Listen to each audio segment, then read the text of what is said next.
Minister, I do want to speak on this bill here this evening. I'm disappointed, really. It's a massive volume of a bill, but it has gaping discrepancies in it. And regarding rural housing, the current rural planning guidelines introduced since 2005 prove excessively restrictive, particularly as under the urban influence.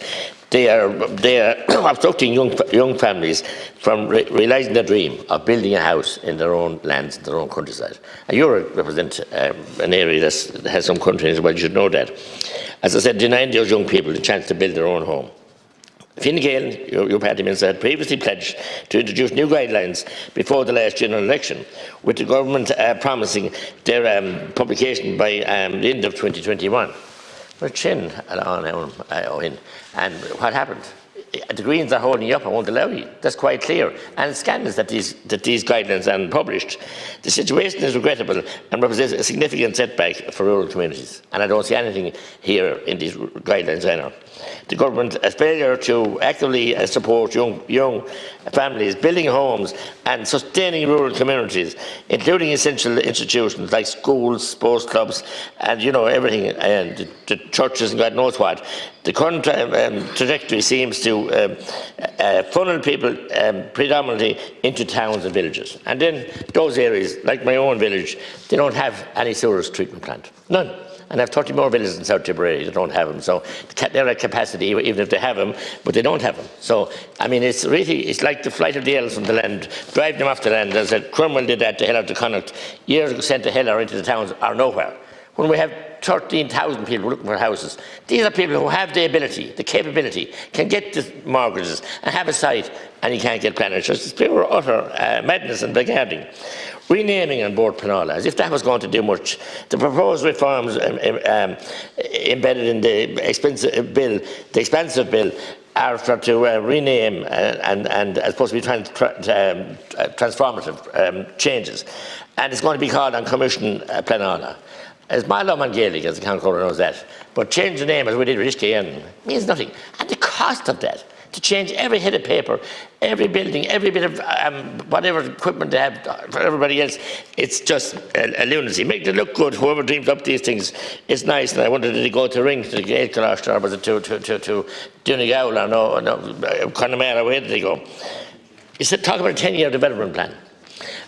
People have lost complete faith in Port Penala and the scandals that are involved there, but the whole delay, and I'm going to list a few of them to you now.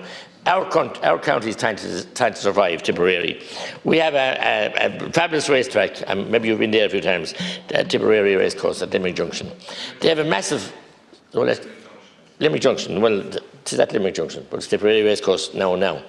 And a great board there, a great team, a great supporters club and everything else. They put together a massive 40 million development there.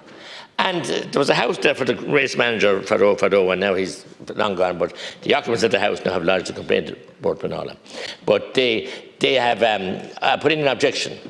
And it's nearly 2 years now waiting. 2 years. This vital bit of infrastructure and development that we want to develop this into a state-of-the-art facility, and there's community involvement there with Knocknrawley and indeed Moorhaven Centre and activities like that, and that's held up and it's shocking, despite request after request, almost 2 years, and that's not good enough.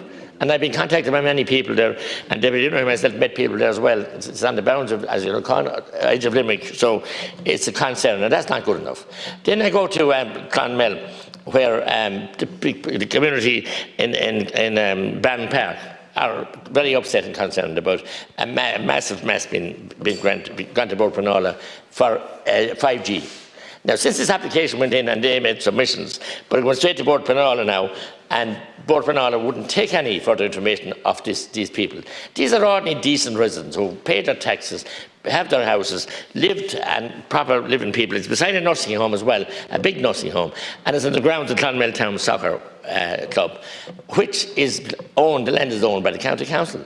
And Port Penala just right a roughshod over them.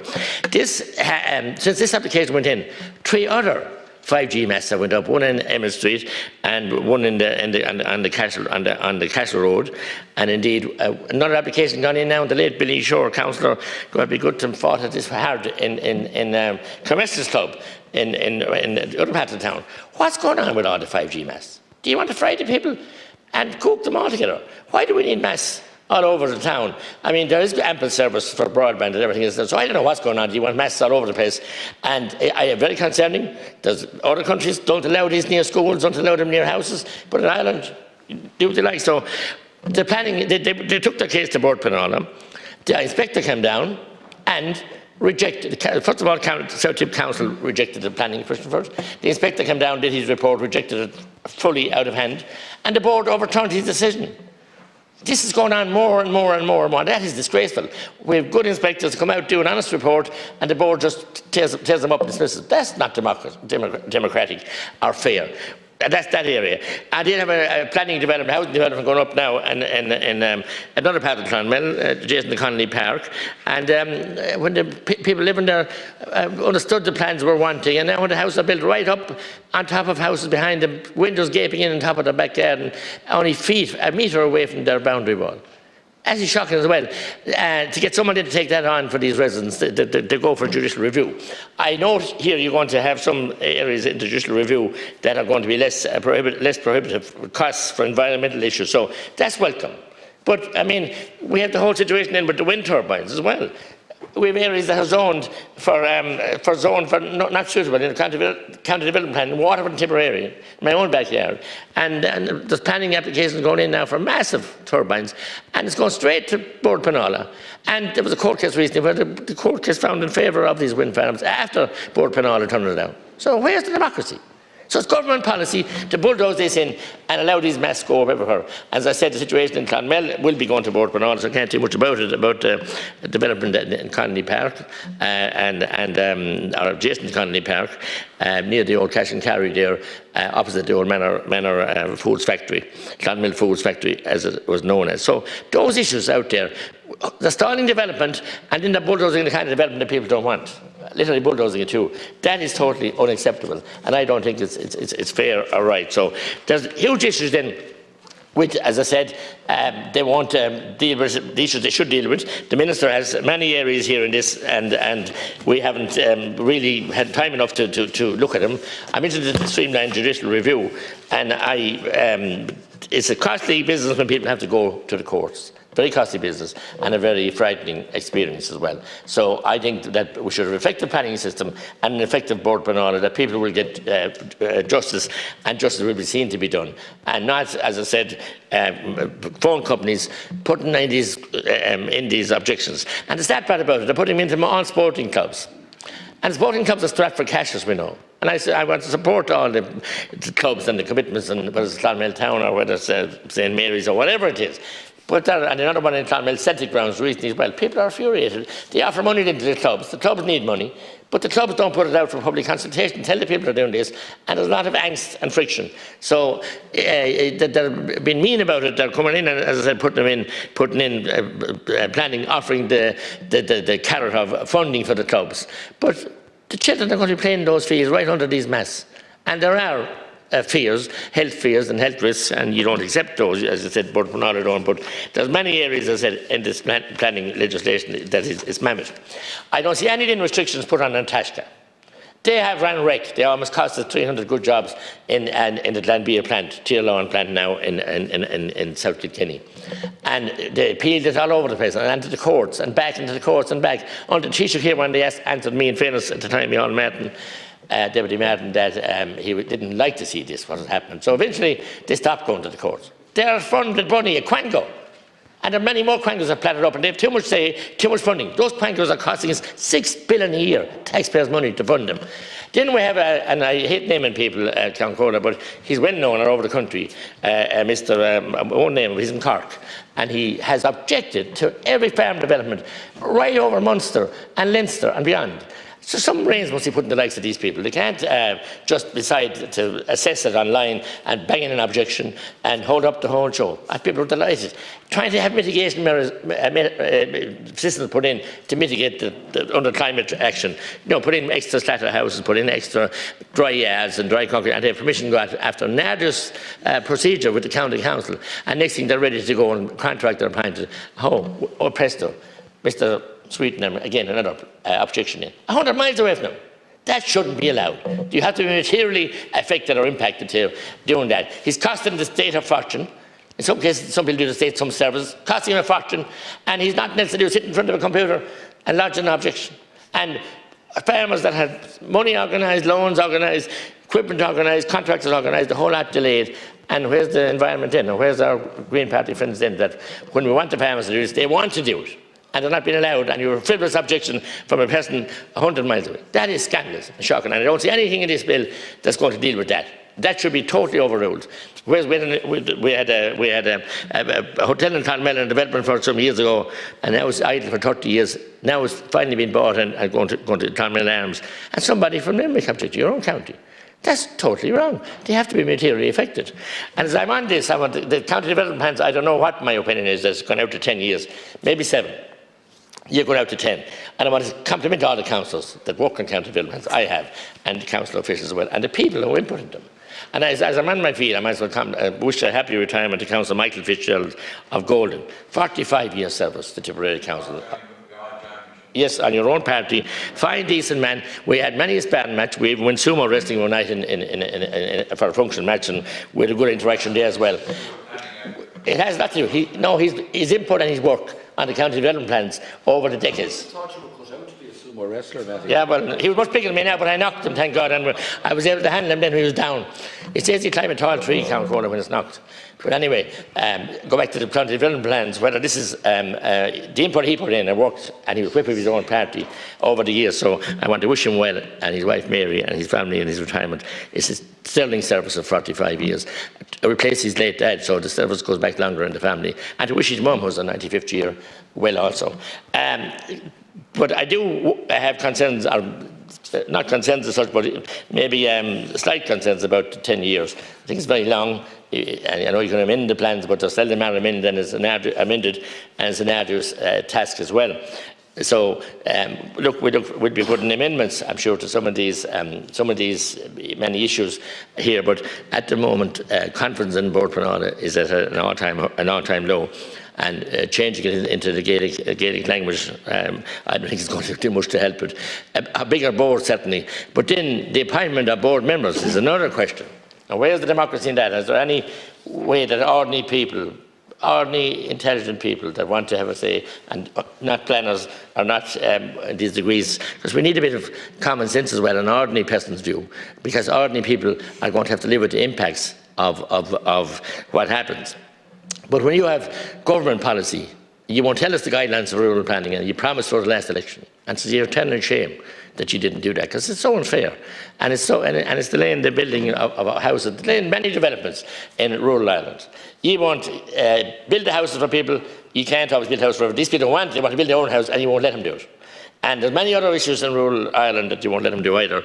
And as regards in Irish water and the treatment plants, and then you have the unfair and discriminatory practices of the EPA going around demonising any farmer that pollutes. He should be prosecuted. But the county council are belching, and Irish water plants now belching raw sewage into rivers and streams all over the place.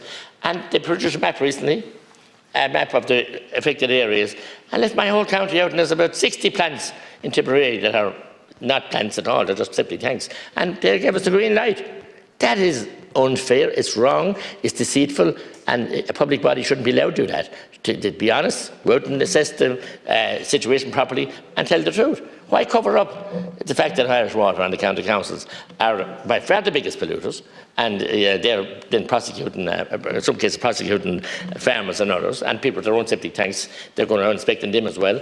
And anybody with their own septic tank, to put them in, they look after them. They want them working well in their own property, and they want to repair them if they're faulty, so they don't have to have inspectors coming around telling them what to do. That's Phil Hogan's legacy. And of course, when we had democracy then in the town councils, and you voted for that too, Minister, Phil Hogan abolished it. Deputy Howland's party supported it as well. And now he says, in fairness, he's the biggest regret of his public life. The town council had a fundamental role to play. They were costing a fraction of what the implementation of this new, whatever it was called at the time. It was anti-democratic anyway, and a bad blow against local democracy, because many persons cut their teeth in town councils and went on to be councillors and county councils, and indeed Tuckty Dawley and Shanadori Freshen. So, I mean, that was a dough, and I hope you'll have it in your manifesto that you'll restore them, but there's little faith in that. You amalgamated our county then, and it was ruination of our Ballia Clonmala, the Vale of Honey. Took all the powers out of it, the finance with a budget of 15 million. Council Identity, be fair to him at the time, and his Flame organisation, and I supported him, took a case to the High Court. But again, we were frustrated with parliamentary replies here to finalise our case, and it's still there and I had the privilege of serving a High Court summons to, at the time, Minister Phil Hogan, instructions and bar during he was eating his lunch, he was having his lunch at lunchtime. So I served him the summons there. We brought the case, but of course we couldn't get the facts and figures from PQs that we wanted. You're fighting City Hall, so it's a reprehensible decision, and the people were the poorer for it.